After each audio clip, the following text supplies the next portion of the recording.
de Estudios de la Familia de la Universidad de Cambridge.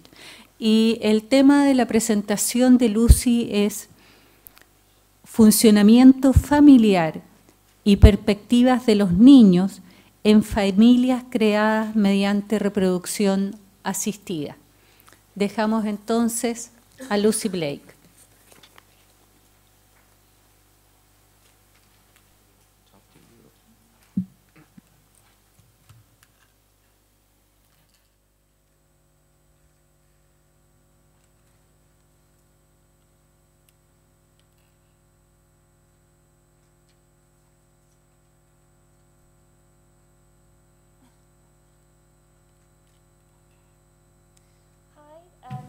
Hola, buenos días. Mi nombre es Lucy. Es un placer estar aquí con ustedes hoy día. Voy a hablar sobre un estudio a largo plazo de familias creadas a partir de reproducción asistida en el Reino Unido que fue discutido por Susan Gollenbock ayer. Me voy a enfocar específicamente en lo que hemos estado haciendo con los niños o su actitud frente a su origen de la nación. Sí, entonces el volverse padres usando tecnologías de reproducción asistida, tenemos que los padres han usado distintas técnicas, donación, sustitución, subrogación, y probablemente algunos han tenido problemas de infertilidad y han tenido una gran historia tratando de ser padres. Probablemente estas personas no han conocido otras familias en la misma situación, y algunos padres también pueden tener algún tipo de estigma respecto a la infertilidad y la experiencia de ser padres. Podemos decir que hay diferencias en donde, por ejemplo, hay padres que tienen relación genética con el niño, y también el problema de la revelación. Entonces, esta pregunta de si decirle al niño sobre su naturaleza exacta o no. Y los padres también pueden tener un estigma de engaño al vivir en una familia que es un poco diferente a la que esperaban. Hay preguntas estudiadas por Susan que se refiere a cómo lo están pasando las familias y si los niños están bien. Al principio de este estudio, aproximadamente 200 familias fueron las escogidas con distintas técnicas: subrogación, donación de óvulo y de semen, y también tuvimos un grupo control de familias naturales. Se reclutaron estas familias a través de distintos centros en el Reino Unido. El estudio está en su fase número 6 y está recolectando información desde que los niños tienen un año hasta 3 años, y se vuelve a otra etapa donde tienen 7 y 10 años. Se realizaron cuestionarios, se realizó investigación, observó con los niños y hablamos con todos los involucrados, madres, padres, hijos, sobre lo que queremos saber, y también permitimos que los niños se explayaran un poco más. El funcionamiento de estas familias tiene 3 componentes, que es el componente psicológico de los padres, la relación con los niños y también el ajuste psicológico de los niños. ¿Qué encontramos acá? Bueno, es un poco difícil resumir esto en 15 minutos, pero encontramos 3 aspectos de la funcionalidad de las familias relacionados con el ajuste y el bienestar familiar psicológico. Cuando los niños son más pequeños, encontramos que la relación de las familias creadas naturalmente tienen un lazo natural.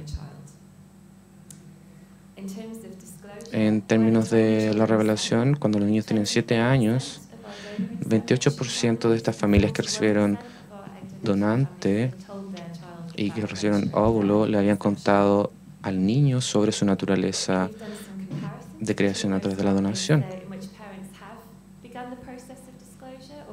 Nos hemos dado cuenta que estas familias en donde las familias no le contaban al niño, habían pequeñas diferencias en los grupos, por ejemplo.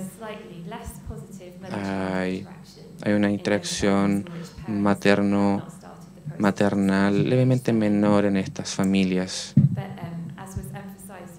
Y como se enfatizó ayer, las diferencias que encontramos son muy pequeñas y no indican ningún tipo de disfuncionalidad.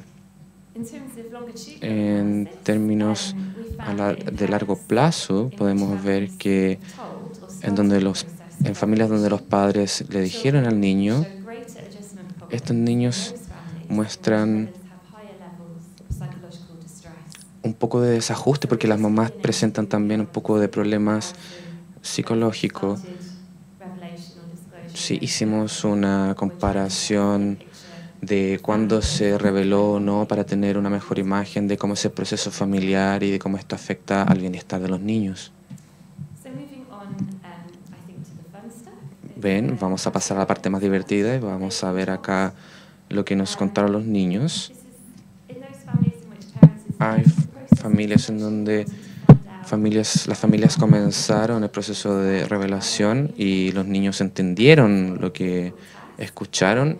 Descubrimos que era un poco difícil porque saber lo que el niño siente es un poco complejo, entonces hay que hacerlo a largo plazo.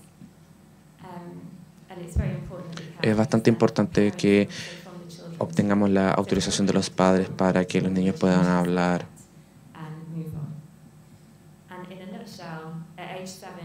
Sí, a los 8 años muestran no mucho entendimiento sobre su origen y tienen menos preguntas que cuando los entrevistamos a los 10 años, porque cuando se les hace muchas preguntas al respecto, hay un poco de duda sobre su desarrollo. Tenemos acá en las diapositivas algunas frases de distintos niños. Y, por ejemplo, en el primero dice que mi mamá recibió óvulos y se los pusieron en su cuerpo y lo mezclaron con el esperma de otra persona. Y se mezclaron estos dos óvulos y espermas y yo empecé a crecer dentro de ella. Y ella no sabe exactamente cómo es. Yo creo que ella pensaba que tenía que ver con su edad, no sé en realidad, no sé mucho.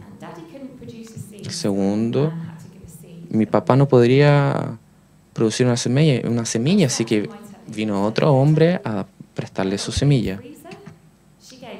Sí, la otra, dormí en el estómago de mi mamá o en su guatita, y me pusieron en un refrigerador, no sé exactamente. Hay algunos ejemplos también sobre los sentimientos de los niños. Me siento bien, realmente no me siento diferente, solamente sigo con mi vida. No pienso mucho al respecto porque hay muchas otras cosas en mi cabeza, mucho mejores, así que no me preocupo de esto. No me importa mucho porque tal vez hay algunos de mis amigos que como yo, así que no me preocupa tanto. Me siento un poco extraño. Me siento bien porque fue la única manera y de otra forma no estaría acá.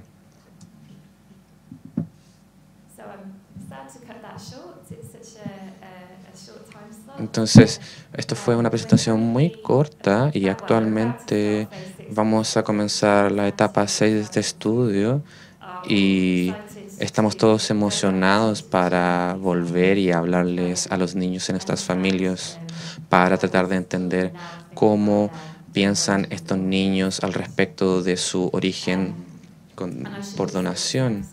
Me gustaría enfatizar también que los niños en estas familias fueron concebidos a través de donación anónima y estas son algunas de las preguntas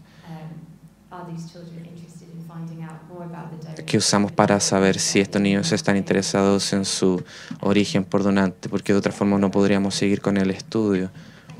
Muchas gracias.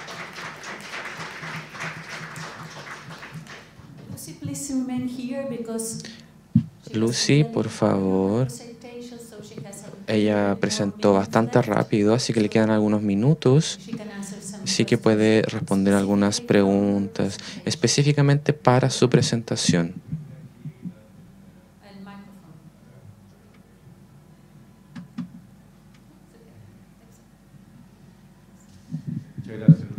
Thank you very much, Lucy. My question is that the people that have been conceived spontaneously or naturally are used for controlling these studies, or control should be only women that have undergone these treatments for fertility. And this is specifically related to interacción, porque lo que ustedes vieron es que en parejas, en niños a los cuales no se le había revelado, tenían menos interacción con sus padres, que eso no era significativo, pero que eso es lo que habían observado.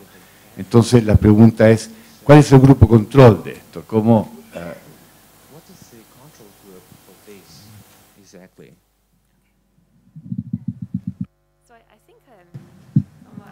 Creo que en términos de nuestro grupo de comparación, las familias en donde los padres no usaron reproducción asistida, todos estos padres en estas familias planificaron el tener un hijo, así que sabían que podían tener un hijo, así que había una diferencia bastante importante para usarlo como grupo de comparación.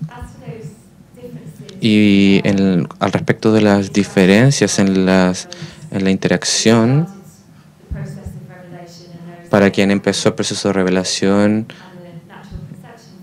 y las familias con concepción natural, es difícil dar una conclusión específica porque el proceso también es bastante complejo y estamos recién en el proceso de encontrar respuestas.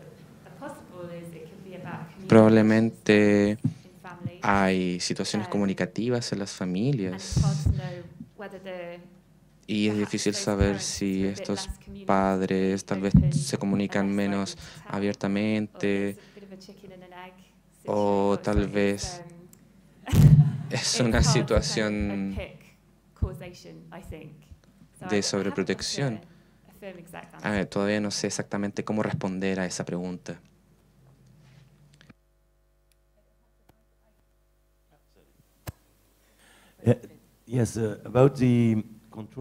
Sobre el grupo control, ¿cree que sería interesante seguir acompañar a las familias y las familias naturales? Porque sabemos que es un proceso bastante largo el embarazarse naturalmente.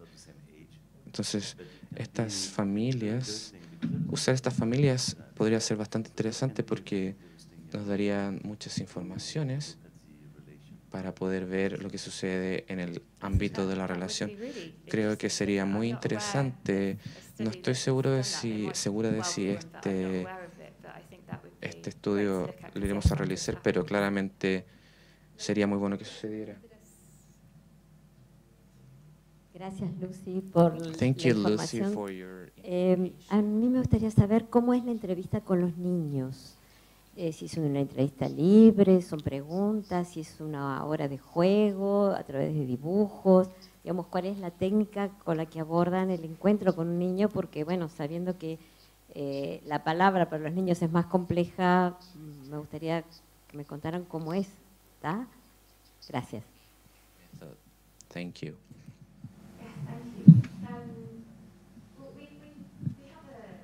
Tenemos por lo menos unas preguntas muy básicas que podemos usar porque es bastante experimental y nos dio un inicio y las preguntas serán del tipo ¿Tu papá y tu mamá te contaron cómo te crearon, cómo te sientes? Cuéntame un poco.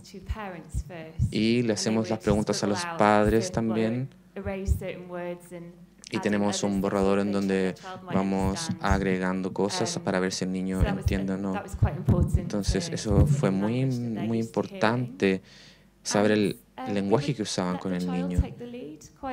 Y muchas veces el niño tomaba la iniciativa. Sí, a veces le íbamos haciendo preguntas indagatorias. Sí, aún no hemos intentado los dibujos y creo que sería algo muy interesante para realizar.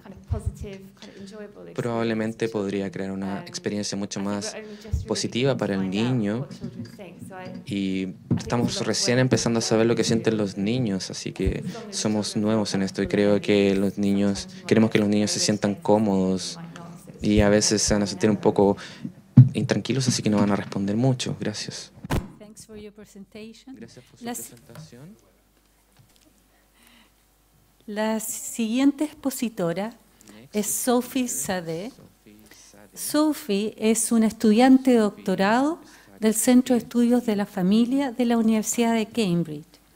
Y ella nos va a presentar el tema características y experiencias de madres solas embarazadas con semen de donante. Habitualmente por madre sola es sola por opción.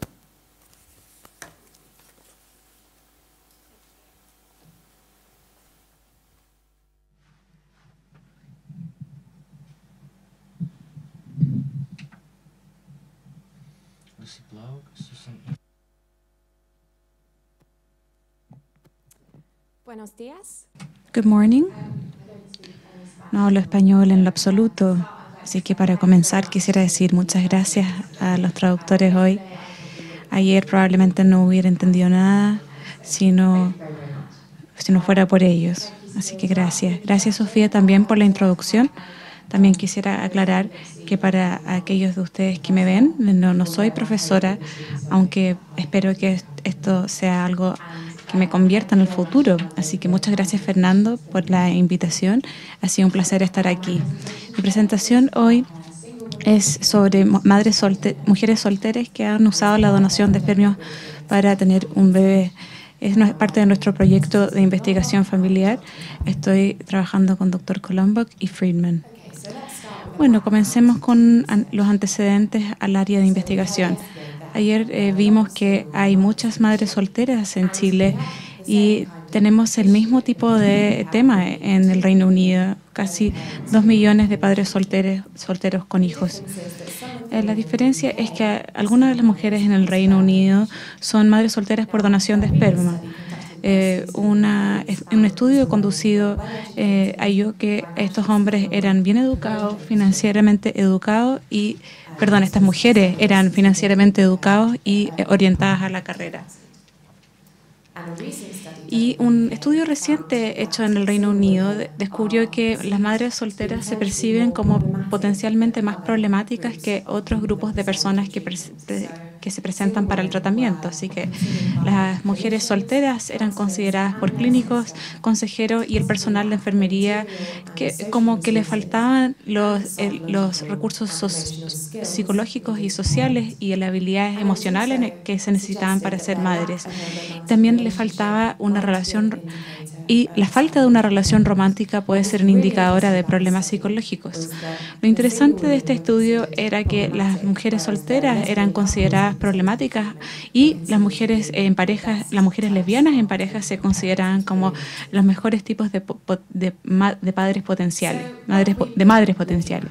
Así que, ¿qué hemos estado mirando? Queríamos dirigirnos a estas preocupaciones y de considerar si eran justificadas. Así que hemos estado haciendo un estudio continuo.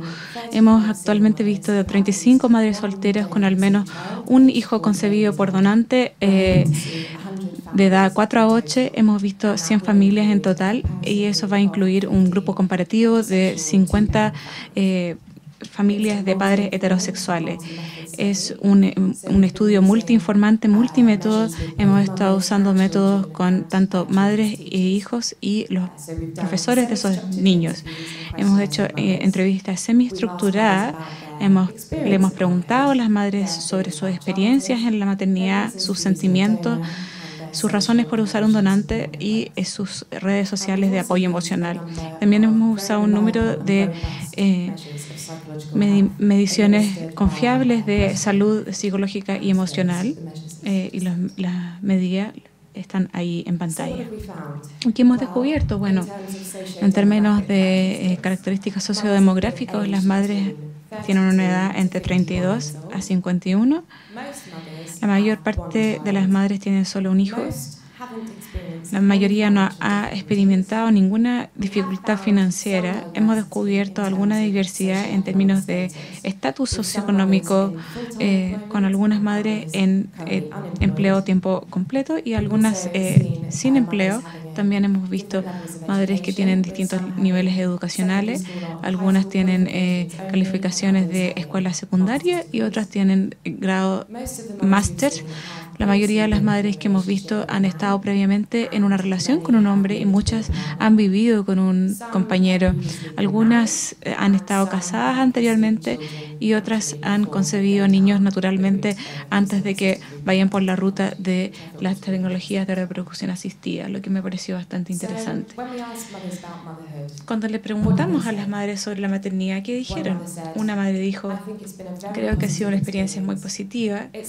No es algo que yo en mi vida anterior había pensado. Se me ocurrió esta idea por casualidad y al momento pareció algo correcto, lo hice y estoy tan contenta de haberlo hecho. Hay pros y contras, pero para mí definitivamente hay más ventajas. Y lo que es interesante sobre esta cita es que proviene de una mujer que no le ha contado a su familia, amigos o hijos sobre la donación de esperma. Estaba luchando con esto, aún así describió su experiencia en términos positivos. Y otra madre dijo: no estoy avergonzada de mi decisión, estoy orgullosa de ella. Amo a mis niños y sin que hubiese habido esta tecnología, ellos no estarían aquí. En términos de la psicología las características psicológicas de estas madres, debido a que los estudios son continuos, hemos comparado nuestros hallazgos con promedios nacionales y lo que descubrimos es que todos los puntajes de medidas de salud psicológica están dentro del rango normal y la mayoría de las madres indicaron un alto nivel de apoyo social en las escalas de apoyo social percibido. En términos de las experiencias de madres con donación de espermas, hemos descubierto que la mayor parte ha usado de ellas porque no tenía una pareja. La mayoría de ellas le ha contado a su familia y a sus amigas sobre esto y muchas de ellas han comenzado a hablarle a sus niños sobre esto. Así que, ¿qué dijeron las madres a sus niños sobre los donantes?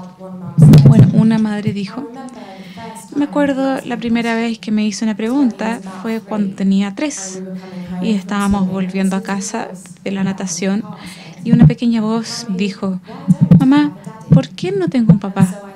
Y yo le dije: no tienes un papá. Y repetí todas las personas que sí tiene a su lado y me mantuve con eso. Y él me preguntó luego: ¿qué hay de almuerzo? Y otra madre dijo: la conversación era en torno a por qué él no puede puede conocer el donante que usamos. Y tuve que explicar que era anónimo.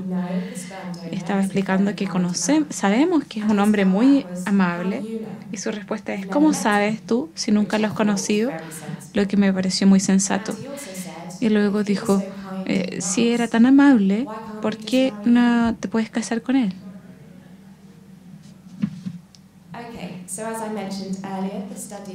Como mencioné anteriormente, el estudio es multiinformante. Entonces le hemos estado preguntando a los niños qué piensan y cómo se sienten acerca de su familia.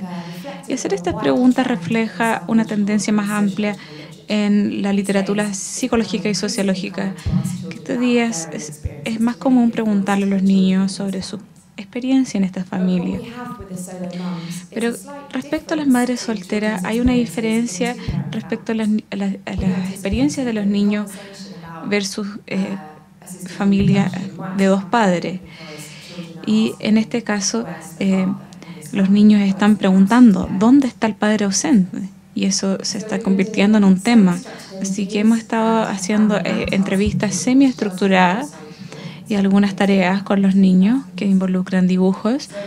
Y en las entrevistas hemos preguntado a los niños cómo definirían a la familia respecto a su familia, a su experiencia de vida familiar, sus experiencias escolares, y también les hemos preguntado sobre sus temas favoritos, sus cosas favoritas, porque queríamos que el estudio fuera disfrutable para ellos. Así que los niños generalmente describieron sus familias en términos positivos. Ninguno de los niños expresó tener dificultades en la escuela como resultado de su tipo familiar. No descubrimos que había bullying a estos niños tampoco. Y cuando se les preguntó a quién describirían como familia, identificaron abuelos, tíos, tías, primos, amigos de la familia y a veces mascotas. Y una de las preguntas que les hicimos fue: si pudieras cambiar tu familia o mantenerla exactamente de la misma forma, ¿qué harías? Y ninguno de los niños que respondió a esta pregunta expresó un deseo de cambiar su familia en términos de estructura. Ninguno de ellos dijo, agregaría a este miembro o a este miembro. Sin embargo, sí tenían algunas sugerencias de formas de cómo mejorar su experiencia familiar. Un niño dijo, yo tendría cumpleaños todo el tiempo. Otro dijo, yo haría que mi madre se viera hermosa con un vestido largo blanco, con perlas blancas.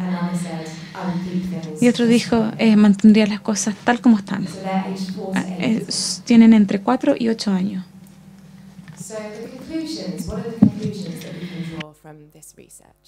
¿Cuáles son las conclusiones que podemos llegar? Las madres solteras que usan donación de esperma son de un cohorte diverso. Las madres parecen bien ajustadas socialmente y psicológicamente. Los niños no parecen tener dificultades dentro o fuera del hogar. Y este tipo de familia no debería levantar preocupaciones particulares para los médicos. Pero no hemos hecho un estudio longitudinal, no sabemos cuáles serían los resultados en el futuro. Por ejemplo, cómo se sentirán estos niños al llegar a la adolescencia cuando pueden surgir asuntos de identidad, cómo se sentirán sobre no tener un padre, sino que tener un padre que ellos pueden tener un padre biológico que tal vez ellos nunca puedan conocer. No sabemos cuál será el resultado de esto. Estas son las referencias. Muchas gracias a todas las familias que participaron y gracias a ustedes por escuchar.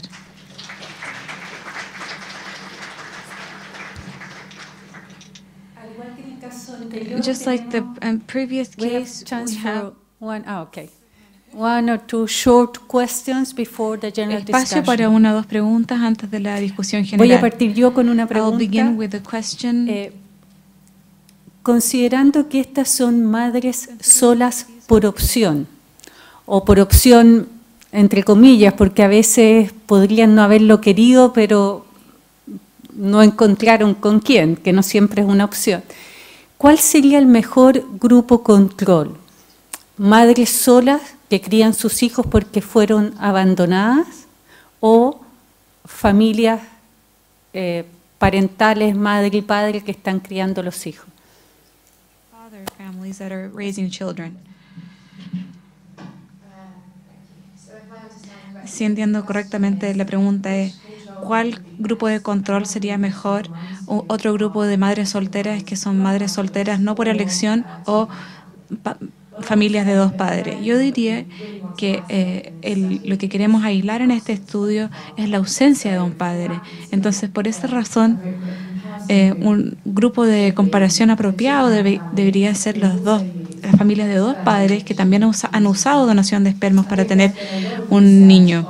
Ha habido harta investigación con respecto a otros tipos de maternidad y ciertamente esperamos que nuestro estudio prosiga a informar algunos de esos hallazgos tempranos, pero por los propósitos de este proyecto hemos decidido usar grupos de comparación de familias de dos padres, padre y madre, que han usado una donación de esperma. Estamos para mantener justo el tiempo. Después va a haber media hora de discusión. Buenos días. Una pregunta muy corta. En tu país, la edad para acceder a inseminación por donante es un requisito en el caso de las madres solteras. Por ejemplo, en el caso de que, por ejemplo, una mujer de 23, 24 años soltera puede acceder a inseminación artificial. ¿Sí? Artificial insemination? Sí, no sé si alguien sabe la edad exacta, pero sí es posible como adultos jóvenes acceder a las tecnologías. Y en términos de un límite de edad máxima, no estoy segura cuál es. Creo que varía clínica por clínica. Thanks very much indeed for your presentation. Nuestro próximo invitado es John Appleby.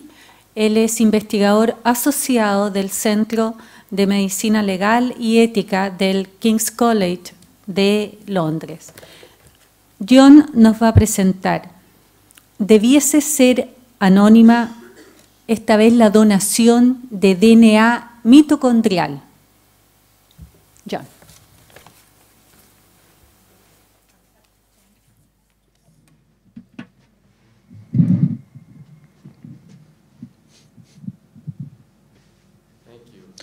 Gracias. Acabo de terminar mi doctorado en Cambridge, por eso que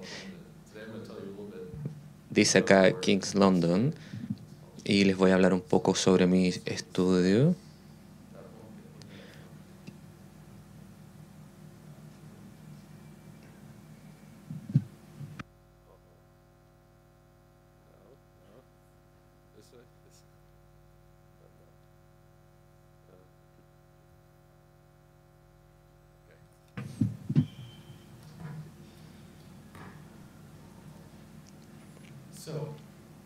Entonces, la pregunta que les quiero presentar es sobre si la donación mitocondrial debería ser anónima. Sí, hay un pequeño cambio con el título original, no tiene que ver con el DNA, sino que con la controversia al respecto de esto. Probablemente tengo mucho para decir de acuerdo con el tiempo que tengo, pero les diré lo que pienso y después vamos a ir a los detalles.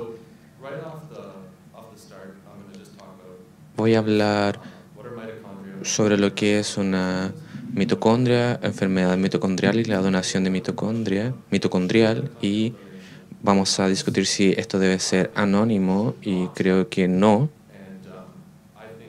Y creo que es principalmente porque los padres les van a decir a los niños, sí, principalmente cuando se hagan investigaciones con estas personas, así que no sé si es viable que estas investigaciones en el Reino Unido mantengan esta tendencia. Sí, esto se relaciona mucho con la donación de gametos originales, en donde los niños quieren saber quién es el donante. Probablemente se debe a los riesgos médicos.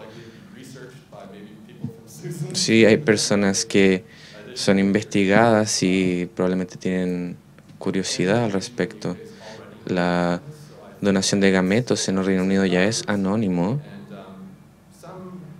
y algunas personas que fueron concebidas usando un donante después se sienten un poco mal por no tener información sobre el donante.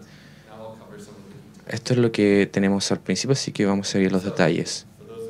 Para aquellos que se preguntan qué es lo que es una mitocondria, son organelos responsables para la producción energética en las células. Hay muchísimas en nuestro cuerpo y cada mitocondria tiene muchas copias de su genoma. Hay un genoma distinto al genoma nuclear. Pero algo que se percibe es que tiene un genoma bastante menor. Hay 37 genes que codifican 13 proteínas, mientras que el genoma nuclear tiene más de 20.000 proteínas, genes que codifican proteínas. El genoma mitocondrial tiene más de 16.000 bases de pares de ADN versus más de 3.000 millones de bases de pares en el DNA nuclear. El genoma mitocondrial o el ADN mitocondrial se heredan de la madre y vienen en el óvulo, no en el espermio. Y pueden transportar mutaciones mitocondriales que pueden originar problemas en la producción de energía de la mitocondria. Básicamente, la concentración de este gen mutante, cuando sube mucho, pueden suceder algunos problemas, pero no cuando hay una mínima cantidad. Sí, están entre las enfermedades neuromusculares más comunes, pueden causar mucho sufrimiento y muerte. Aproximadamente 1 entre 16.000 niños puede sufrir de este tipo de problema. Para darles una idea muy general de las enfermedades causadas por esto, tenemos acá el número que aparece aquí y se relaciona a MELAS y causa episodios de convulsiones, encefalopatía, problemas de la visión y muchas cosas malas. Y normalmente esto empieza en la infancia, así que hay personas que quieren evitar esto y heredárselo a sus hijos, porque esto también involucra pérdida de la motricidad, problemas también que pueden llevar a la muerte. Es un problema en el Reino Unido y nos vamos a focalizar en el Reino Unido. No encontré ningún ejemplo de lo que se discute acá, pero probablemente podrá aparecer en algún momento en las noticias. Algunas formas de evitar las enfermedades mitocondriales es no tengan niños. No es tan fácil. Algunas personas sí quieren niños. Entonces, por ejemplo, pueden usar un diagnóstico genético preimplantación o una donación de óvulo o de embrión, o se pueden usar tecnologías de transferencia mitocondrial. Y esto es lo que voy a tratar hoy día. Entonces, la idea acá es que sacamos la mitocondria mutante y la reemplazamos con una sana que viene de donante.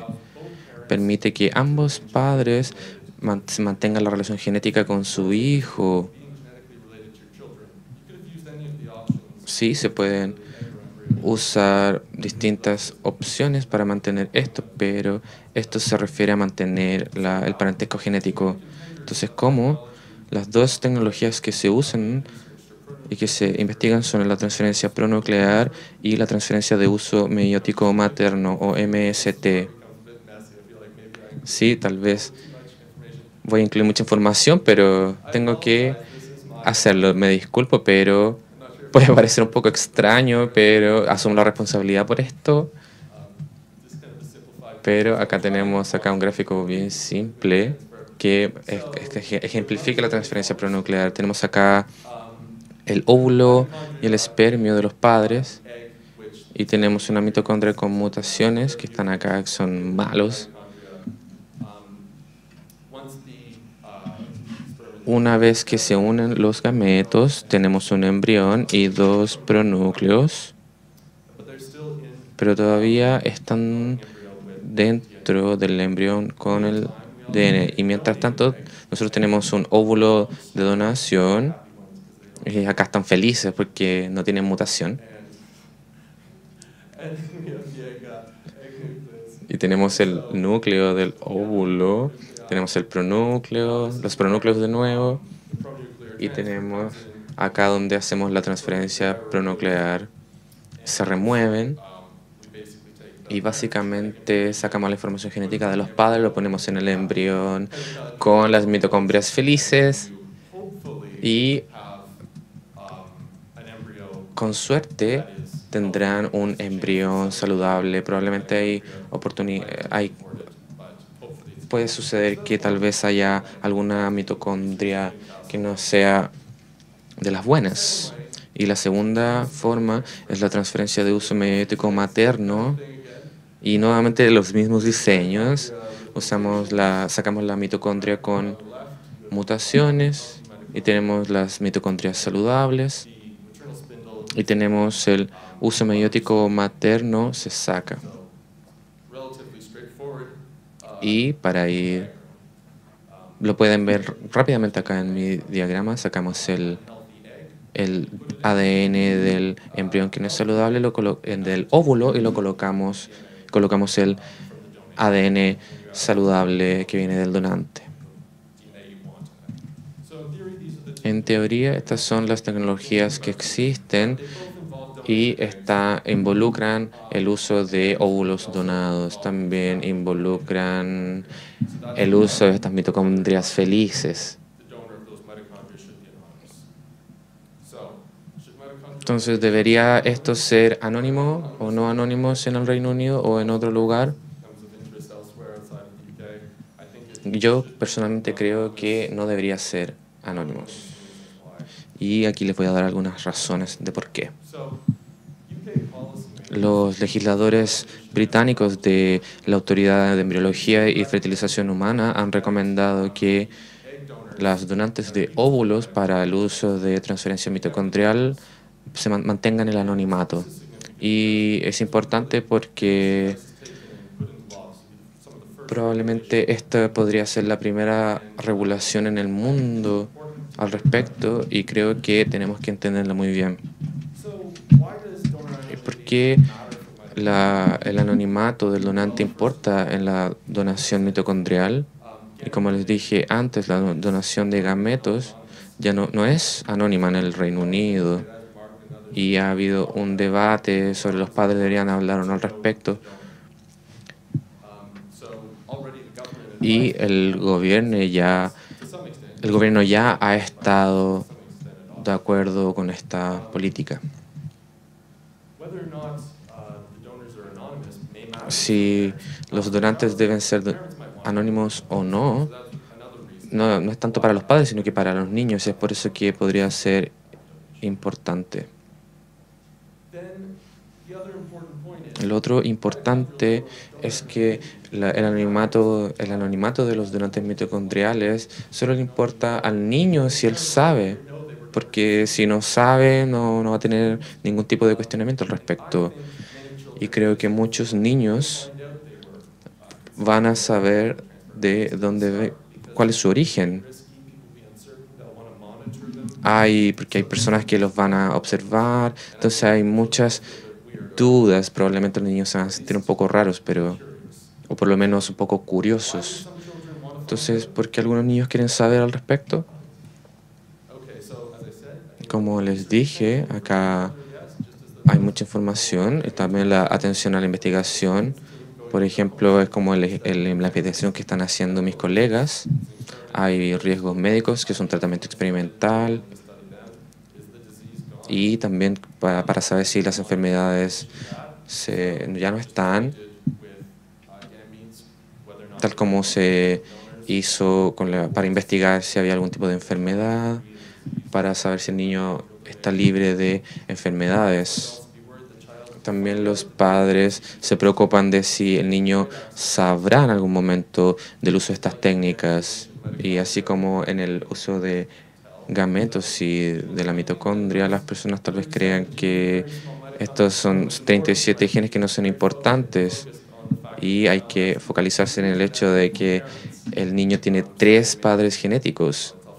Así que eso puede generar algún tipo de dificultad.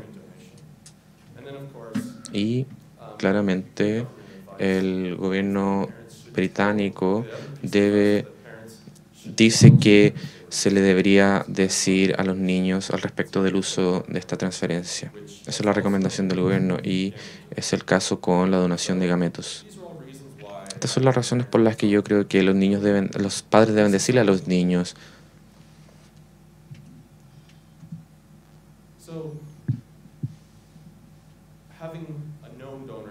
Tener un donante no anónimo, abierto, y algunas personas quieren saber sobre el donante, y no necesariamente porque quieran saber sobre la cantidad de mitocondrias, porque es muy pequeño. No creo que tenga que ver con los genes, sino que es el hecho de que tal vez alguien tuvo una relación específica en la concepción del niño, entonces probablemente existe la sensación de que deberían saber, principalmente en el hecho de la donación de gametos, y no tanto en la transferencia de mitocondrias.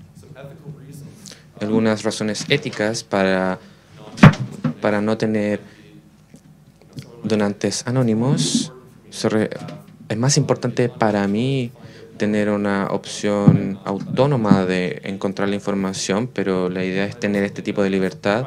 Hay personas que creen que esto es privado, que les pertenece, entonces no deberían haber restricciones. También hay personas que están muy interesadas en los genes o algún tipo de información sobre su nacimiento, podrían tener algún problema con su identidad. También otras razones de relación, por ejemplo, la necesidad de agradecer al donante o contactar al donante y su familia. No estoy seguro sobre la formación de relaciones, pero no se sabe. Esto es lo que sucede con el aspecto de la donación de gametos.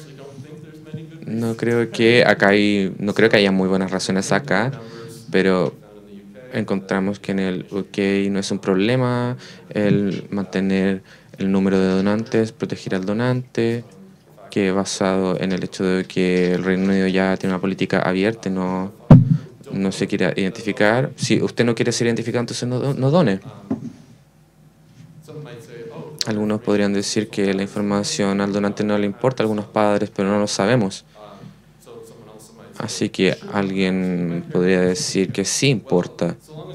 Entonces, creo que tendríamos una discusión bien larga al respecto. Así que hay muchas razones y mi mensaje principal es mantener una consistencia entre lo que exige el Reino Unido con estas políticas. Y aquí también hay algunos errores que el Reino Unido ya superó con respecto a esta situación. Entonces, la recomendación es evitar este tipo de errores con donaciones mitocondriales que no son anónimas.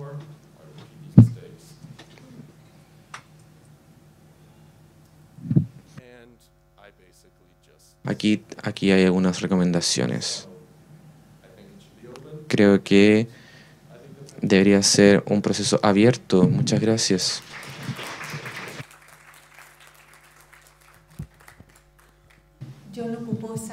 John used exactly his 15 minutes. En este bloque. Nuestro siguiente expositor, ya tuvimos la oportunidad de conocerlo ayer, es el profesor René Friedman, que ha sido reconocido como uno de los padres de la fecundación asistida. Él es especialista en técnica de fertilización asistida, viene de la Universidad de París y también ha sido condecorado con los honores de Chevalier de la Orden Nacional del Mérito y de Oficial de la Legión de Honor en Francia. Su presentación de hoy día será Medicina reproductiva desde una perspectiva médica y social, intereses y dificultades. Profesor Fried.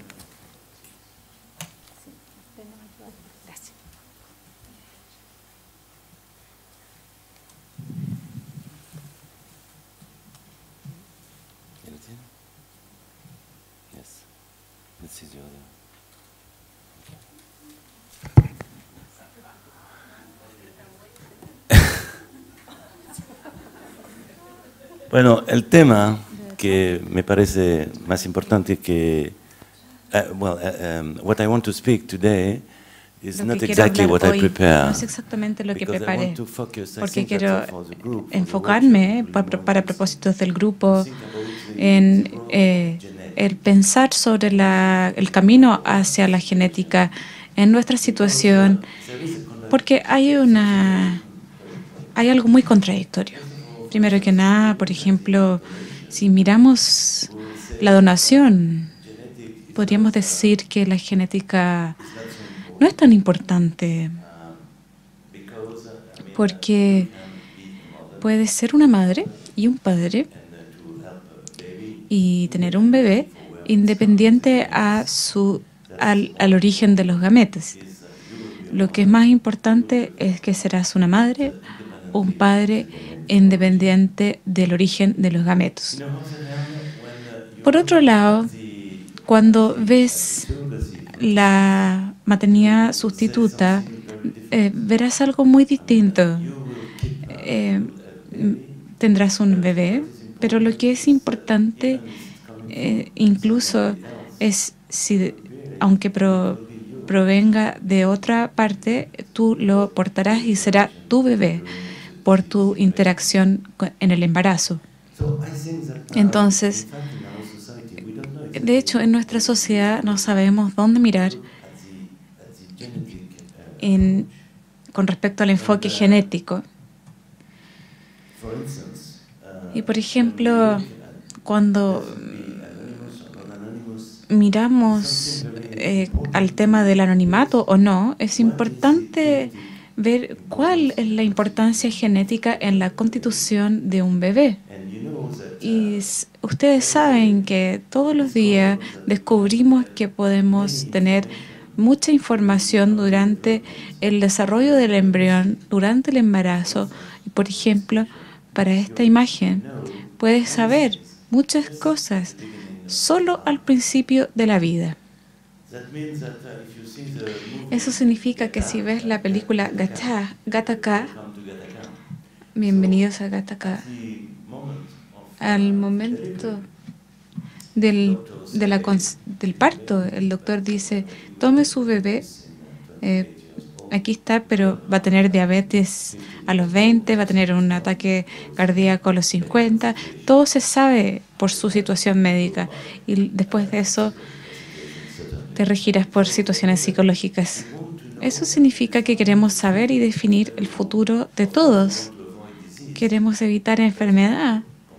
Ese es el punto de vista médico, pero como dije ayer, vamos desde lo médico a lo social, lo que significa que queremos tener otros enfoques con respecto a la selección y a la capacidad psicológica de nuestro niño. Y eso pienso que es muy peligroso y tenemos que pensar hacia dónde nos dirigimos con eso. Así que el enfoque genético con ciertas contradicciones, a veces la genética es muy importante, a veces no es importante, así que no sabemos dónde mirar. Así que la donación de gametos es un ejemplo de la diversidad del enfoque en el mundo. Y solo quiero decirles un poco sobre la situación en Francia. La situación en Francia, en este momento, puedes obtener una donación de gametos solo si estás en pareja. No está permitido para madres solamente, mujeres solamente, y ciertamente para hombres solos tampoco. Debe ser anónimo, debe ser para todos, y anónimo para todos. Esa es la situación. Tenemos 40 centros de bancos de esperma y no puede ser pagado y solamente se otorga si estás en pareja. Cuando comenzamos la donación de ovocitos en año 96, no había una ley. Cuando recibía a la pareja y le preguntaba lo que quería para la donación de ovocitos, la mayoría venía con un miembro familiar, la hermana, por ejemplo. Y de hecho, en el primer intento, en la primera discusión, querían saber la proveniencia. Y cuando estábamos discutiendo y señalamos la dificultad, la posible de las relaciones intrafamiliares al decir es mío, no es mío, es tuyo, no es tuyo. Lo mismo cuando estás casado, a veces hay un problema y le echas la culpa al otro. No, no es mi problema, es tuyo. Ahora, es una dificultad porque las relaciones pueden cambiar en el adulto en el caso de perder el anonimato. Por el otro lado, el anonimato para algunas personas es muy congelador. No quieren saber de dónde proviene. Y es muy gracioso, porque en Francia tenemos el norte y el sur de Francia. El norte es más anónimo y el sur es más no anónimo. Es bastante más abierto. Entonces, cuando discutimos este tema, yo les digo, bien, ok, eres libre, puedes decidir lo que quieres. 15% escogen no anonimato y el resto, 85%, anonimato. Entonces, cuando obtenemos un porcentaje tan bajo, no podemos proponer el no anonimato. Es más obligatorio tener una situación de anonimato. Es interesante dar la libertad y la autonomía. ¿Cuál es el problema? Y lo discutimos un poco ayer. Necesitamos adentrarnos en esto, porque en muchos países, especialmente, por ejemplo, en Francia, el próximo año discutiremos este anonimato versus no anonimato. Por un lado, está el derecho del bebé de saber desde dónde proviene. De dar la posibilidad. Es muy importante porque hay cierta desviación si piensas que todo el mundo tiene el derecho a saber. No es cierto, como dije ayer, porque no sabemos exactamente desde dónde venimos. Estás segura que tu padre es tu padre. No podemos tener aquí, escrito en la frente, el ADN de nuestro padre. Es más fácil saber nuestra madre, pero no nuestro padre. Así que no es un derecho obligatorio. Es ciertamente, desde mi punto de vista, una posibilidad. Tenemos que ofrecer esta posibilidad de saber desde dónde proviene. Pero no es un derecho. Eso significa que nosotros mantenemos la educación del niño como padres. Si la madre tiene el deseo de tener un niño y por lo tanto la responsabilidad al tenerlo, y no puedes interferir con eso. Si una mujer quiere mantenerlo en secreto, es su derecho. Es lo mismo que si yo te dijera, no puedes mentir, está prohibido. ¿Qué se puede hacer con eso? Entonces, es preferible, pero no puedes imponerlo. Entonces, mantenerlo en secreto es algo que no puedes cambiar en una administración pública de obligación. Pero si miras, y voy a avanzar lentamente porque necesitamos profundizar en esto. Si ves el comienzo de la historia, hay una pareja, supongamos heterosexual, que quieren un bebé. Bien, no pueden. Entonces van a abrir la puerta para la donación. Decidirán o no mantener el secreto si eligen donación. Y como dije ayer, la mayoría de las personas inglesas toman espermas de Dinamarca, de Internet, de donde quieren. Entonces no están obligados a decirle la verdad al bebé. A lo mejor va a ser perjudicial para el bebé. Tenemos que discutir eso. No podemos obligarlos a decir nada. En este momento, cuando deciden tener un bebé con la donación de gametos, tal vez planificarán contarle o no al bebé Y si recuerdo bien, ayer mostramos que solo el 10% de las parejas dicen la historia. Así que es muy difícil saber exactamente qué decir, saber qué dirá la pareja mañana o si lo decidirá o no. No sabemos cuándo va a ser un buen momento para que lo diga, así que hemos establecido que a los 18 es una buena edad. Así que dos cosas. O el bebé sabe que viene de una donación de gametos o de esperma, pero si sabe, eso significa que los padres van a decir algo. O decirlo de una forma transparente o buscar una situación complicada de una forma complicada para contarle, y entonces el bebé o el niño va a empezar a hacer distintos tipos de preguntas para llegar a la verdad. Entonces, si se mantiene el secreto, ¿qué podemos hacer? Nada. Si el secreto no se preserva y el niño sabe, tal vez querrá mirar a su origen biológico, pero tal vez no. No tenemos que presionar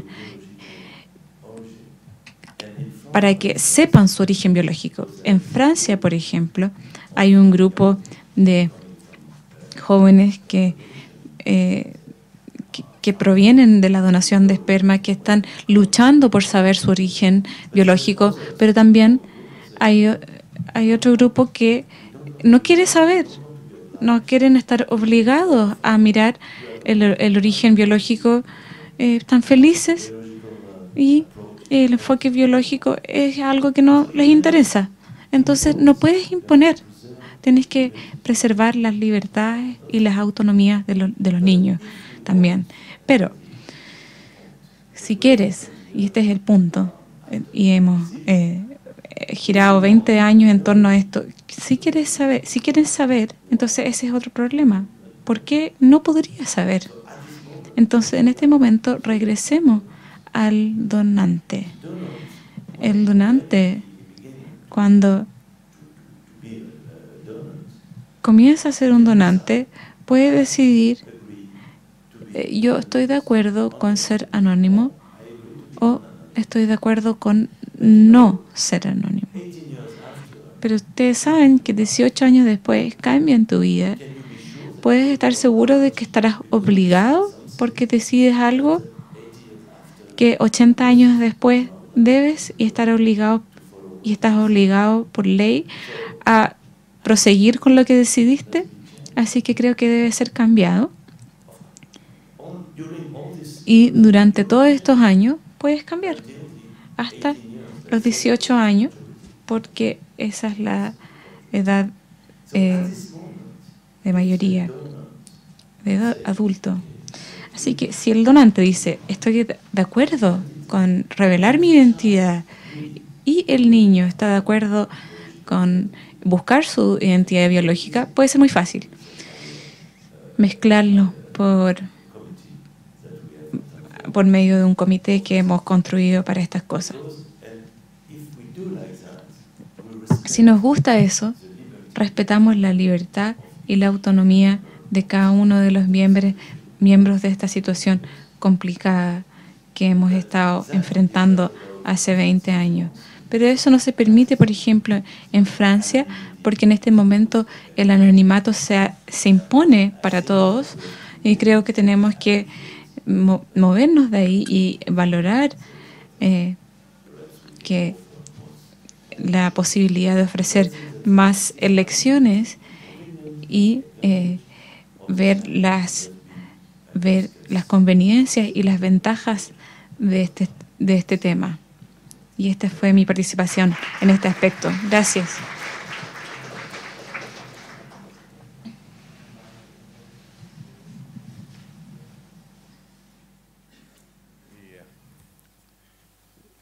Yo voy a moderar la discusión, así es que los que quieran participar, levanten la mano ahí. Y yo voy a comenzar con una pregunta a la mesa. Y hay dos niveles de revelación. Uno hay dos niveles de revelación. Uno es contarle a los niños que han sido concebidos mediante gameto de donante, y otro es que además de eso tengan acceso a la identidad del donante. Mi duda es que el contarles que fueron concebidos mediante gameto de un donante sin tener acceso a la identidad del donante puede generar más controversia, más dificultad y más problemas para el niño. Eso es una duda que tengo, y la experiencia demuestra que hay muchas personas, hay agrupaciones a través de Internet que andan buscando la identidad de su progenitor, de su donante. Entonces, la pregunta específica es, yo entiendo si de hacer el disclosure, si la identidad del donante va a ser asequible. Si no lo va a ser nunca, mi pregunta es si eso es una buena estrategia o no, o si es preferible dejarlo en el anonimato como lo ha hecho Francia hasta ahora. El que quiera. Ladies first. Las damas primero.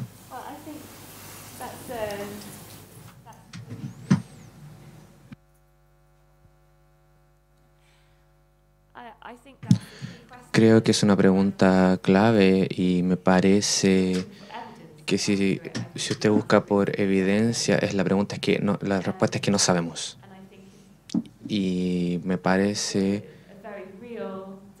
que hay muchos padres en esa situación en nuestros estudios y muchos padres han concebido a partir de un donante anónimo, y lo clave de por qué ellos no revelan es porque no saben que el niño se sienta mal por falta de acceso a la información. También creo que lo que ayuda a la discusión y el debate sobre el revelar es tener mayor empatía con estos padres que, y a partir de mi experiencia, le hablan a su niño y también cuál es lo mejor que ellos pueden hacer para que el niño se sienta mejor y evitar las dificultades. Así que no sé exactamente la respuesta, pero en nuestros estudios estamos muy emocionados en nuestras nuevas fases para ver si los niños y los adolescentes se sienten en aquella etapa. Y si piensan en un donante anónimo pero realmente no sabemos exactamente cómo se sienten a medida que crecen. Las preguntas del niño de 5 a 10 años son distintas de las preguntas del adolescente. El adolescente puede querer la identidad de su progenitor, el de 5 a 10 años ni siquiera entiende lo que es un progenitor. De tal manera que esa pregunta sale en la adolescencia, que todavía no tenemos datos, ¿no es así? ¿Es eso? The adolescent's perspective, right? No, todavía no. Antonio Maquena.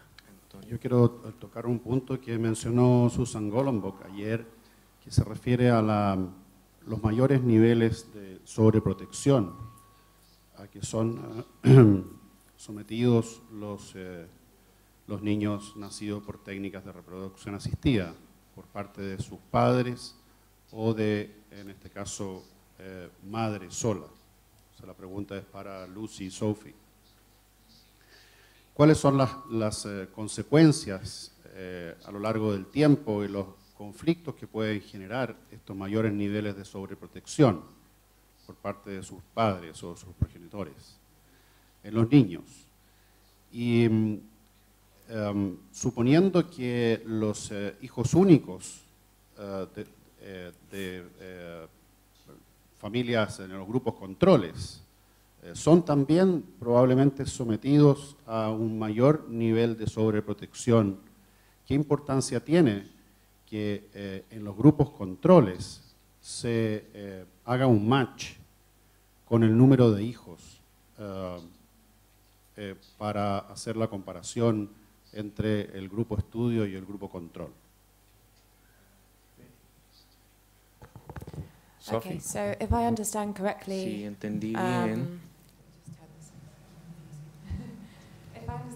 si entendí bien, usted pregunta sobre la sobreprotección de los padres en las familias estudiadas como consecuencia de los grupos de control que hemos estado usando, que probablemente pueden tener el mismo tipo de grupo estudiado que puede sobreproteger.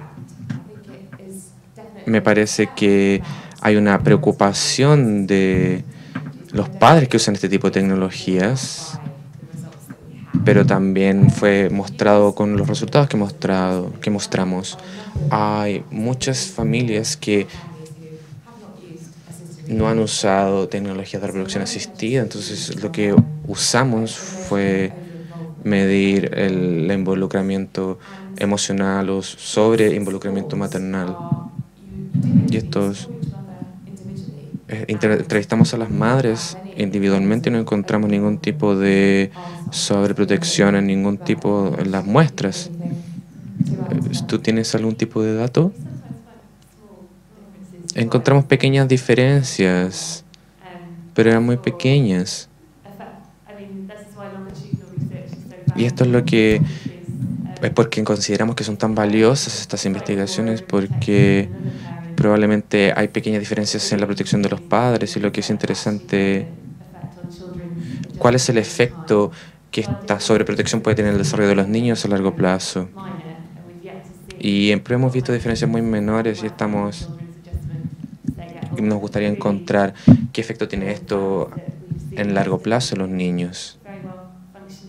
Sí, pero hemos encontrado un buen funcionamiento de los niños y no hay ningún problema en el ajuste psicológico de los niños, que creo que es lo más importante. También si ven el trabajo de Susan con las madres solteras, en donde se trabaja con niños que tienen 1 o 5 años, se ve que ellos están bien y también se ven un poquito más ansiosos que en las familias con 2 padres. Y a los 8 años no hemos visto estas características.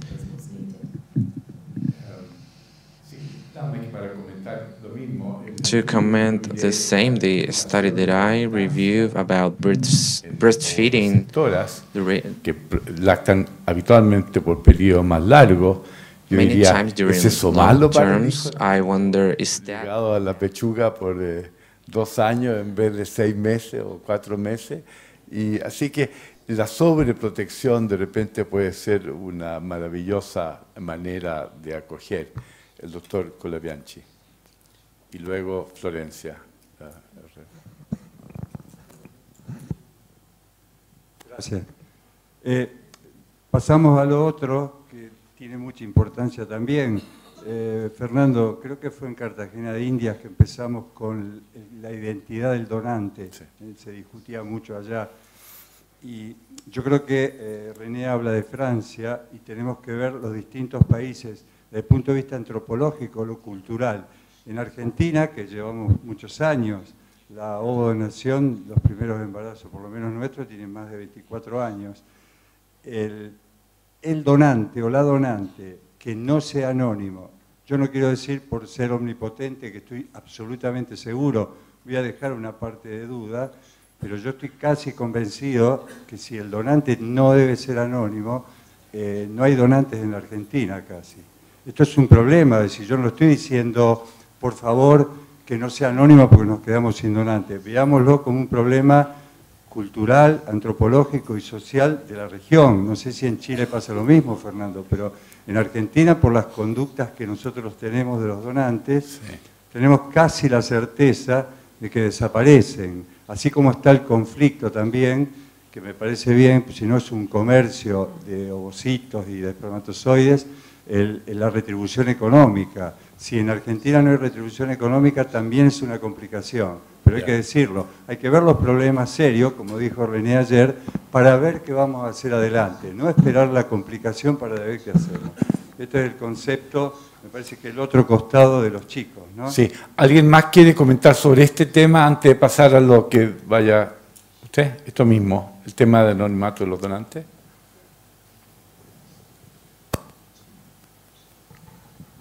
En relación a los donantes, una de las cuestiones, me parece importante, y sobre todo por los niños, poder diferenciar lo que es la identidad de la persona de la identidad genética. Son dos cosas diferentes. Sí. Me parece que eso es importante. Porque, yo creo que nos estamos refiriendo a golpear la puerta en el donante y decirle yo soy su... bueno, pero yo creo que ese tipo de situaciones... A eso nos referimos, ¿no? Porque yo creo que eso es importante cuando estamos hablando de los donantes. Y que yo acuerdo totalmente con el doctor Friedman en dar la posibilidad de libertad de elección, porque justamente las particularidades culturales nos marcan cómo va a armarse la ley y cómo va a ser la respuesta de los pacientes y los donantes. Sí. René, ¿sobre lo mismo? Sí, me parece que hay dos puntos. La verdad, no sabemos exactamente la cuestión que tú has hecho, pero me parece que tenemos que hacer una experimentación social. Bien. Porque si no, va a ser solamente yo creo que sí, yo creo que eso, yo creo que eso. Tenemos que decidir eso, esta libertad, pero seguirlo. Tenemos que esperar 20 años para... Esto es lo que está haciendo el grupo de Cambridge ahora. Exacto. ¿No? Pero la segunda cosa es que necesita un apoyo psicológico cuando el niño no es un niño, es un mayor, cuando él decide algo, de no ver o de ver de dónde viene biológicamente. Porque si hay nadie que discute con él en este momento, su parente, sus padres y madres, es una forma de, puede ser muy conflictuoso para él y montar la cosa biológica, subir como un montón, imposible. Entonces, me parece que sobre esta cuestión no sabemos, tenemos que hacer una experimentación social, a poner las condiciones de una experimentación y una posición de ayuda psicológicamente, si lo necesito, pero de que alguien que puedes hablar con la gente, con los padres y con los niños, y con el donante también. Ajá, sí. John, ¿tú quieres hacer un comentario? Y luego Florencia, ya viene Florencia, ya viene.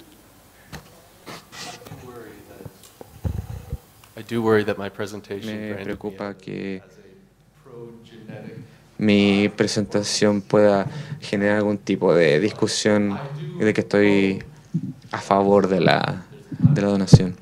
Hubo un tiempo en donde esto no importaba. Lo que yo les presenté y lo que trataba de apuntar es que a algunos les pregunta, a algunos les importa saber el origen. Ya le va a llegar su turno. Pero en relación a lo que están hablando, el punto es que es muy importante considerar a quién quieres hacer responsable en estos tratamientos. Entonces, la idea es enfocarse en esta situación. ¿Florencia está en lo mismo? Florencia. ¿O va a cambiar de tema? Cambiamos de tema. Ya, cambio. Ah, déjala que hable, Florencia, un minuto. ¿Sí? ¿Cortito? Ya, para cerrar este tema.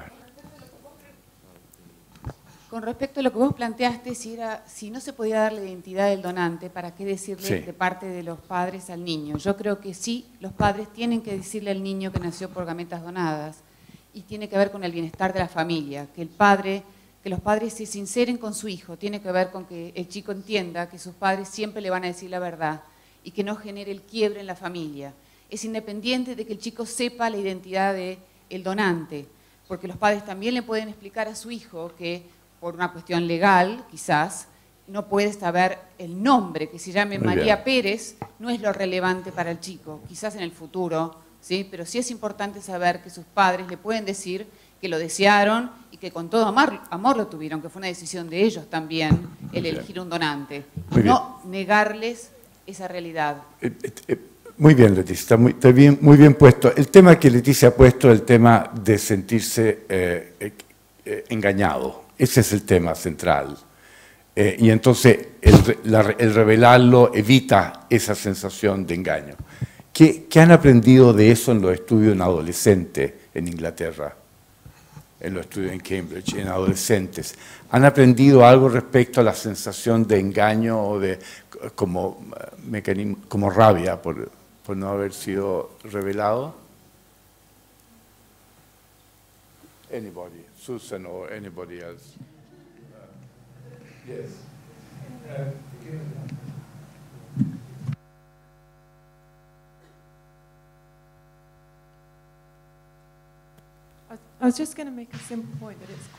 Quería hacer el punto de que es bastante difícil generalizar, y voy a generalizar igual, pero con respecto a la divulgación, cuando los niños descubren a una edad muy temprana, son muy acomodan muy bien la información, es algo que pueden asimilar bien.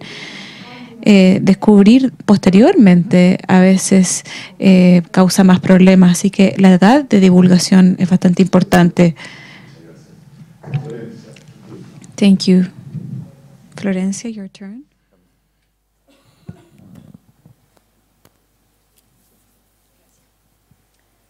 Hola, bueno, antes que nada quisiera agradecerles a todos sus presentaciones.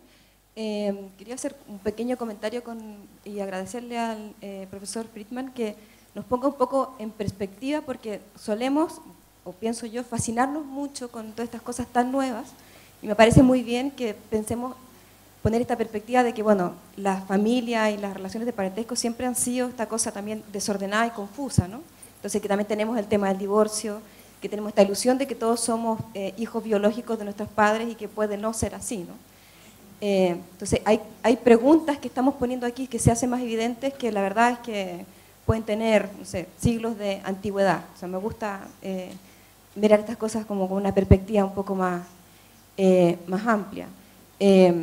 También otro pequeño comentario con respecto a esta genetización de la identidad, que a mí bueno, voy a hablar un poco después de eso, pero me parece también, por ejemplo, los papás, en general la gente se resiste mucho a adoptar, y uno de los miedos es quién va a ser mi hijo, ¿cierto? Porque al no tener mi información genética, yo no voy a saber quién va a ser esa persona. O sea, eso es uno de los miedos que yo he visto en mi trabajo de campo. Y me parece muy curioso porque es esta idea de que si tiene mi genética yo voy a saber quién es esa persona. Como lo que decía, como que de Gattaca, ¿no? Como que va a venir marcado que esa persona, no sé, va a tener riesgos de presión alta, de diabetes, y por lo tanto yo también sé que entonces como yo fui estudioso, va a ser estudioso en el colegio, cosa que yo creo que si uno se detiene a pensarlo sabe que es bien falsa, ¿no? Por lo menos todos los que tenemos hijos, me imagino que nos hemos dado cuenta de eso. Y quería hacer una pregunta a Lucy y a Sophie con respecto más a la metodología del estudio longitudinal. Uno es si es que siempre supieron, bueno, imagino que ustedes no estaban en el inicio, pero les habrán contado, si que desde siempre se pensó que este estudio iba a ser de tan largo aliento, y cómo se planifica desde un inicio un estudio que va a durar tantos años, que me parece un esfuerzo loable. Y lo otro, un poco lo que hablábamos ayer en la tarde, cómo se maneja esto de la confidencialidad en términos de los aspectos éticos, por ejemplo, en términos de quiénes realizan las entrevistas, o cómo se realiza el contacto con las familias que van a participar en estos estudios, siendo temas tan delicados, sobre todo pensando ya directamente en el tema de la donación, de que no sé, pues, son personas que la mayoría no le han contado a sus hijos, a muchos de sus familiares. ¿Cómo se puede manejar eso? ¿Y qué formación tienen las personas que hacen las entrevistas? Y si, que me imagino algunos habrán sido ustedes, no sé, y si las personas que realizan las entrevistas y los contactos son parte, claro, al no ser parte, por ejemplo, de los equipos médicos que estuvieron involucrados en los tratamientos, en el fondo es traer a alguien de afuera, ¿no? ¿Cómo se trabaja eso? Van a tener que almorzar juntas las dos. You two will have to have lunch together. Lucy and Sophie.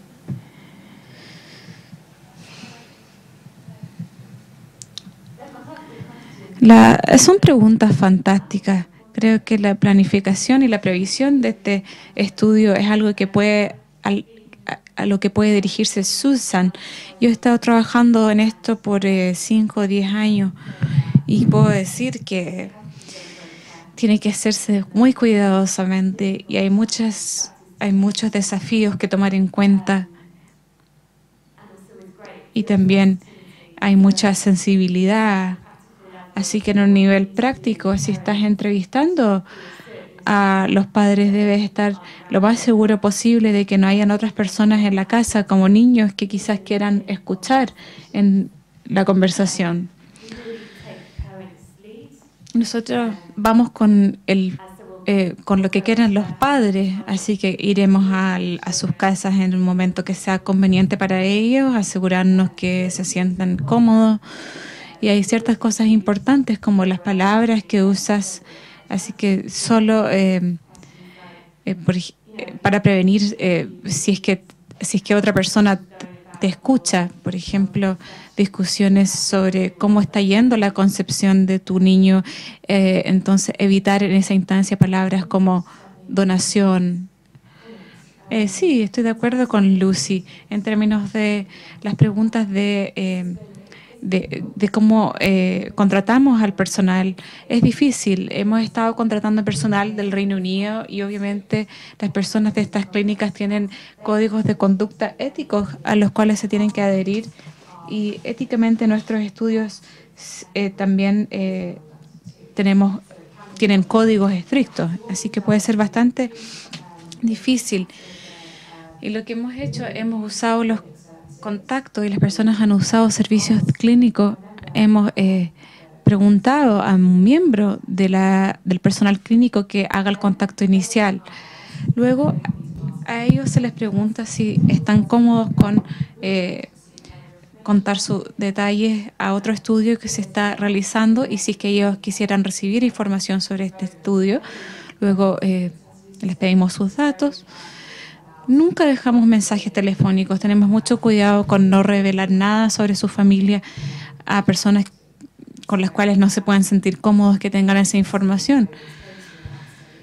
Les explicamos sobre el estudio, les explicamos sobre nuestros procedimientos de confidencialidad, nuestros procedimientos de almacenamiento de datos. Tratamos de que los padres se sientan muy cómodos y me gustaría hablar contigo después sobre estos asuntos a la hora de almuerzo. Un comentario que es muy difícil evitar el sesgo para esa población y en ese sentido, ¿cuántas personas no querían participar? Y debíamos saber a cuántos se les preguntaron, a cuántos les preguntó la clínica y cuántos no participan. Y lo otro es por qué participan, porque para participar debe ser algo que quiero mostrar, algo que también puede ser un escenario complejo. Y lo mismo para los que no participan. Es difícil saber por qué no quieren participar. Sí, creo que es una pregunta muy útil en términos de quién no participa. Nuestras tasas de respuesta han sido en realidad muy altas. Hemos tenido casi 70% de las personas diciendo que quieren tomar parte, ya sea en la primera etapa de contacto o en la segunda etapa de contacto por nosotros. Y las razones que dan las personas para no participar son tiempo, especialmente las madres que no tienen tiempo. Las otras razones pueden ser que no se sienten cómodas al discutir algunos de los asuntos, de los temas, preferirían que sus niños no participen. A veces vemos la familia, solo las madres, no vemos los niños. Y supongo que lo último que decir es que aunque puedas suponer que puede haber un sesgo de investigación, realmente hemos visto familias donde no les han dicho a sus niños, familias o amigos, entonces no estamos obteniendo un sesgo necesariamente en términos de divulgación, aunque pueden haber otros tipos de factores contaminantes ahí. Yo soy un doctor, entonces se me ha hecho la misma pregunta por personas como tú, padres, por ejemplo. No llamaré a alguien con el cual no tenemos relación o buena relación. Yo llamaré y veré a las personas a las personas cercanas. Entonces eso es lo primero. Lo que hemos hecho, hemos hecho un seguimiento de los bebés PGD en padres. Y lo más importante, fue que antes del PGD les dijimos a los padres que les haríamos un seguimiento de ser exitoso y lo repetiríamos una vez que estuviera la mujer embarazada y haríamos el seguimiento. Creo que es muy importante estar al comienzo de la historia. Es complejo, pero es mejor, porque haces un seguimiento de las personas y no hay vías de reclutamiento. Así que lo hacemos para 200 niños y parejas y lo comparamos con el grupo de control del estudio para ver si está todo bien. Pero creo que la única forma al comienzo del procedimiento, lo mejor es cuando es posible decir que será un trabajo social y experimental y que las personas deben saber antes que comience el procedimiento. Creo que puede ser ligeramente distinto para en nuestro trabajo. Primero, hablar, no solamente hacer una selección de las personas con las cuales tomar contacto. Hemos pasado mucho tiempo capacitando a las personas que trabajan en las clínicas con respecto a los temas de contratación, explicándoles cuán importante es tener ejemplos representativos, no seleccionados. Pero ciertamente es posible que muchas personas no han querido integrarse o tomar parte en el estudio por sus relaciones con la clínica. Con respecto a la segunda parte de tu punto, no estoy segura. Me inclino a pensar que es bueno para nuestra universidad y nuestras instituciones de investigación que lo veamos como algo separado de la experiencia de la clínica. Entonces, ingresar a un momento diferente puede habernos ayudado.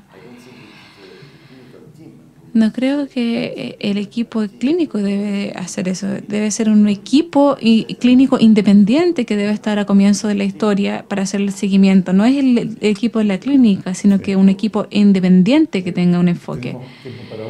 We have questions. Patricia, would you like to make a small Estamos en la hora. on time? Buen día. ¿Se escucha? Bueno, yo pertenezco a una corporación que es de parejas infértiles en Chile. Me sorprende que en Chile, de hecho, muchas parejas ni siquiera cuentan a su entorno más cercano cuando inician un tratamiento. Así que no sé qué pasará con respecto a hablar si lo hicieron por donación de gametos. Agradezco la investigación y me gustaría que esto se hiciera en Latinoamérica igual. Pero hay algo que me ha llamado mucho la atención. Se ha enfocado esto en qué pasa con los bebés nacidos. Pero me interesaría saber por qué no se pregunta tanto o qué han sabido ustedes qué pasa con estas parejas. Porque hemos visto nosotros de que muchas veces en el desgaste que hay en las parejas que tienen que hacer tratamiento con sus propios gametos, hay mucho desgaste, hay separación. Entonces, ¿qué pasa después de las donaciones? Gracias, Patricia. ¿Alguien quiere hacerse cargo de esa pregunta? ¿Sí? ¿Te refieres a cuando el tratamiento no funciona, no es exitoso? Yo creo que la pregunta es independiente. I think the question is regardless of qué pasa con la familia. Pero yo creo que hay una presentación de eso más adelante, ¿o no? Well, I would say that our interest is in child development. Yeah. So our focus is on children, but also we do look at measures of mother's psychological and social well-being, and for the NIH study, also same for fathers. Y también de los padres, creo que son cosas que sí hemos mirado, tal vez no al momento de tratamiento, pero nuestro interés es en cómo los niños están viviendo esto y cómo lo están manejando los padres y madres. ¿Te contesta tu pregunta eso? Let's just leave the question open. Los siguientes expositores pueden ir tomando este tema y desarrollándolo. Desgraciadamente, John, no vamos a poder dedicarnos a la mitocondria ahora, pero during coffee time. Paramos para el café un ratito y luego volvemos.